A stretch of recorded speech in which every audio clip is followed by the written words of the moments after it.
The purpose of cooperative learning is to provide opportunities to work with each other in groups in ways that enhance their learning. Let us tackle some generalizations regarding the concept cooperative learning.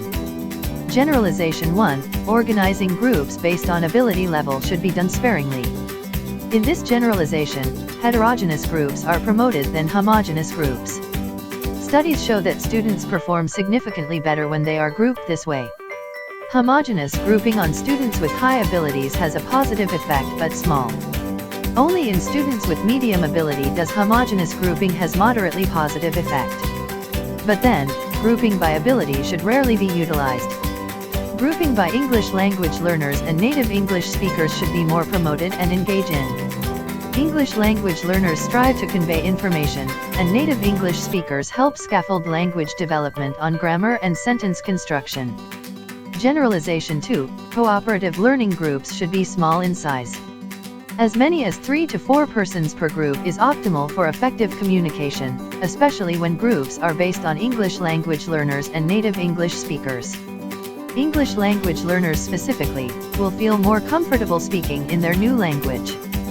Generalization 3. Cooperative learning should be used consistently and systematically but should not be overused. The factors that greatly and positively affects the learners is that when cooperative learning is applied for at least once a week and when the tasks given to groups are well structured.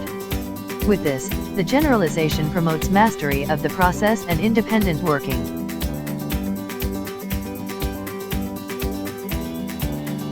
Recommendation 1. Use a variety of criteria in grouping students. You can group them according to abilities, sports, academics, common interest, raising a pet, cooking, common characteristics, birth month, and/or randomly. If heterogeneous groups are formed, then the group maximizes intercultural communication and increases the possibilities for peer tutoring as well. Homogeneous groups is also beneficial, particularly on early language acquisition. Recommendation 2. Use informal, formal, and base groups. Variation of grouping patterns open a window for appreciation on various talents the learners have and the learning of different perspectives as well. Informal groups can be used to clarify expectations for a task, short-term only. Formal groups on the other hand ensures that the students have enough time to accomplish an academic assignment. Generally lasts for an extended period of time. Base groups, long-term groups that provide support for the whole semester or even the academic year. It promotes camaraderie and builds sense of teamwork and trust among the students. Recommendation 3. Manage group size. As said, smaller groups are significantly better than larger groups. Especially on English language learners, wherein it is said that the smaller groups increase the talk time, which enhances learning.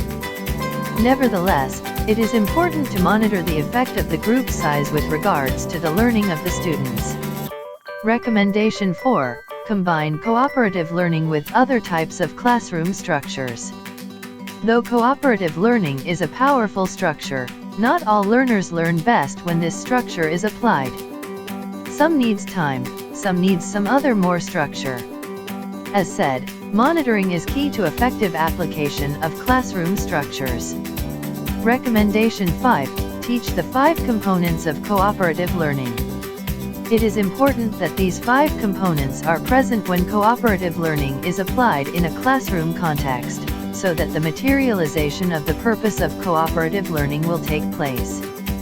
Positive interdependence explains how each person on the team is an integral part of the team, each with different purposes, each with contributions on achieving the goal. Considerable face-to-face interaction promotes peer tutoring and peer accompaniment. Individual accountability explains how one's purposes is required to be materialized in order to achieve the goal the team ought to fulfill altogether. Interpersonal and small group skills. This includes communication, trust, leadership, decision-making, and conflict resolution. Group processing, the evaluation on the group's work, whether where they need to focus more, where they should exert less effort, or how will the functions of the team be better. But then how are you going to explain such on the learners? Explain, Model and practice. Explain. Tour the students on the school cafeteria, and explain how each of the cafeteria crew is an integral part of the team. What would happen if one of the following is out of the picture? Cashier. Utility. Food server. Model. Arrange a situation for the classroom in which positive interdependence is promoted, like for example assembling a class-made book for everyone to take home to read. Then, determine if the project halts when you are in a sudden called away to the door. Practice. Have students think about an environment wherein one member of the environment is an integral part of the team. Then have the students role play each of the members of the environment.